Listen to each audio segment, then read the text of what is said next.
Hello everybody! Alors, cette petite voice note pour parler du mot bullshit que j'ai évoqué dans mon dernier enregistrement qui est sorti hier, mon épisode du 19 mai 2024 sur la peau. Et à un moment donné, je dis le mot bullshit et je m'étonne car je n'ai jamais vraiment cherché à en comprendre l'étymologie. Me voilà donc fouillant Internet, en tout cas vous promettant de fouiller Internet, et donc je tiens ma parole, je le fais. Et là, Wikipédia me donne une probable définition en me disant que ça vient certainement du vieux français, ball, qui voudrait dire fraude ou faute, déception, magouille quoi. Et je sais pas pourquoi, ça me convient pas. Alors du coup, je tombe sur le site Quora. Et là, y a un monsieur qui s'appelle Henry McKelvey, qui a l'air d'être professeur à l'université de Potomac, si l'on en croit ses références, qui nous explique l'origine étymologique du mot. Et alors là, je suis vachement plus convaincue. Donc je partage ça avec vous parce que je trouve ça assez fascinant. Bullshit, qui veut donc dire, c'est grossier, hein, ça veut dire merde. Dans mon épisode de podcast, je divise le mot en deux, bull et shit, et je dis bull c'est ton buffle, ton taureau, et shit c'est caca. Donc en gros, bullshit c'est de la grosse merde. Et du gros caca, c'est trop tard, le mot est sorti de ma bouche maintenant. Et donc Henri nous explique, et j'ai mis le texte en anglais, je l'ai mis dans une story Instagram et je pense que les plus courageux d'entre vous l'auront traduit et les moins courageux d'entre vous écouteront cette voice note de podcast. Je vous aide avec la traduction, ok ? Parce que c'est quand même culturellement assez intéressant toute cette histoire, me semble-t-il. Alors il nous dit quoi, Henri ? Il nous dit « I think you are ignoring the obvious etymology of the term ». Je pense que vous ignorez the obvious, c'est l'évidente étymologie du terme. In farming, you can use manure as fertilizer. Et là, vous vous dites, oh là là là là là là là là, manure, qu'est-ce que c'est, fertilizer? Est-ce qu'on est bien sûr de vouloir faire une chance sur deux comme tu nous l'as appris? Et je vous réponds. In farming, dans la culture fermière, dans le monde fermier, you can use manure as fertilizer. Vous pouvez utiliser du fumier, manure, ça s'écrit manure, ça se dit manure, c'est fumier, as fertilizer, comme du fertilisant. Bravo, une chance sur deux, vous avez réussi. Two types of natural manure are the manure of cows and the manure of steers. Les deux types de fumier naturel sont le fumier de vache, cows, les vaches, et le fumier de steers. Steers, c'est une catégorie de bétail. Alors bétail, le mot n'apparaît pas ici, mais c'est cattle en anglais. Cattle, C-A-T-T-L-E. Cattle. Cattle. Steers, ce sont les jeunes taureaux qui ont été castrés. Donc, les deux types de fumier naturel sont ceux des vaches et des jeunes taureaux, on va dire. The eating habits of these are very particular. Cows eat grass and steers eat grass and weeds. Higher salt content. Les habitudes alimentaires, the eating habits of these are very particular. Les habitudes alimentaires de ces deux catégories sont très particulières, très spécifiques. On entend par la spécifique, particular. Cows eat grass. Les vaches mangent de l'herbe.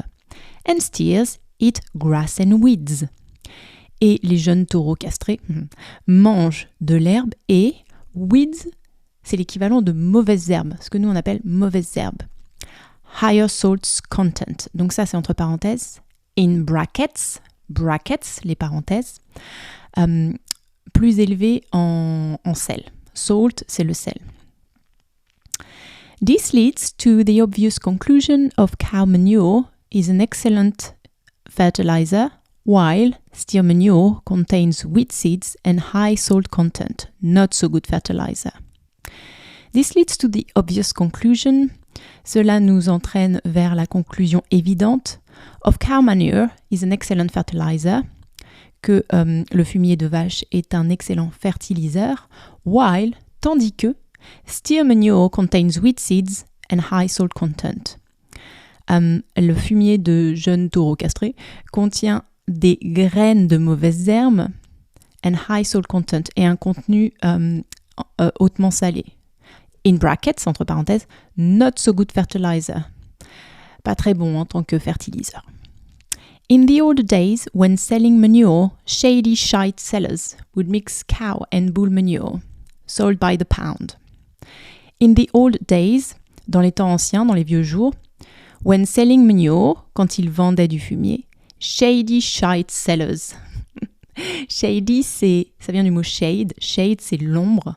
Shady, ombragé. Mais du coup, dans ce contexte-là, shady shite sellers. Les vendeurs de merde un peu louches, peu scrupuleux, on va dire. Shady, un peu sombre, du coup, avec des tactiques un peu louches. Shite, alors shite, je suis pas sûre à 2000%, mais je vais vous dire le fin fond de mon avis et je l'assume à peu près à 95%. Donc on a un bon taux d'assumation, ce mot qui n'existe pas. Shite, là il est écrit, c'est comme shit, mais avec un E. Et j'ai souvent entendu les Anglais dire « this is shite ». Et je crois que ça veut dire pareil, c'est de la merde, mais à mon avis, c'est avec une tonalité de vieil anglais, tu vois. C'est une insulte qui se veut un peu précieuse, mais qui en fait l'est pas du tout parce que ça reste une insulte. Si vous êtes anglais dans l'audience, faites-moi des commentaires ou revenez vers moi pour me dire le fin fond de l'histoire. Shady shite sellers would mix cow and bull manure. Les petits vendeurs de merde peu scrupuleux mixaient du fumier de vache avec du fumier de... Et là, ils utilisent le mot bull, donc de jeunes taureaux castrés aussi.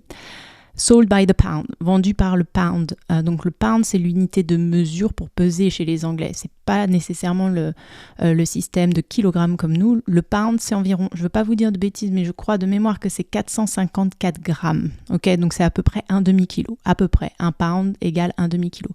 On parle de l'unité de poids, parce que le pound, c'est aussi une unité monétaire. Mais ça, on en parlera dans un autre contexte. Hence the old saying... I thought I was buying good fertilizer, but what I got was a load of bullshit. Bullshit. Ils ont écrit bullshit. Hence, ça veut dire d'où the old saying, le vieux dicton. I thought I was buying good fertilizer, but what I got was a lot of bullshit. Je pensais que j'achetais du bon fertiliseur, mais je me suis retrouvée avec a load, une quantité de bullshit. Donc littéralement de merde de buffle, de merde de jeunes taureaux castrés. Bullshit, t'enlèves le E, bullshit. Et je pense que je vais croire Henri sur cette histoire. Merci beaucoup Henri si tu nous entends et si tu comprends le français. Je vais croire Henri sur cette définition de l'origine étymologique du mot bullshit pour dire que ça vient du milieu fermier. J'ai vu passer aussi sur Wikipédia, me semble-t-il, que c'était apparu bullshit pour la première fois dans un poème.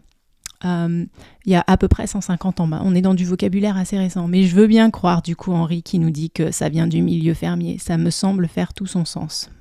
Voilà, parce que si vous êtes jardinier, vous savez aussi que le contenu en sel du caca des buffles, mais vous savez aussi que c'est une très mauvaise nouvelle quand vous mettez du fertiliseur qui contient des graines de mauvaises herbes, parce que qu'est-ce qui se passe ? Elles poussent plus vite dans vos espaces potagers que ce que vous y avez planté. Voilà, donc c'est toujours une très mauvaise nouvelle. Je suis ravie de m'être auto-piégée dans mon précédent épisode de podcast en tombant sur le mot bullshit et en me rendant compte que je ne savais vraiment pas d'où venait l'étymologie de ce mot parce que ça m'a inspiré, j'allais dire obligé mais c'est faux, inspiré à chercher et donc à trouver et donc à vous partager. Et je sais que nous sommes plus riches de savoir d'où vient l'équivalent du mot merde chez nous, bullshit. Maintenant, vous savez d'où ça vient. Speak to you soon. Bye.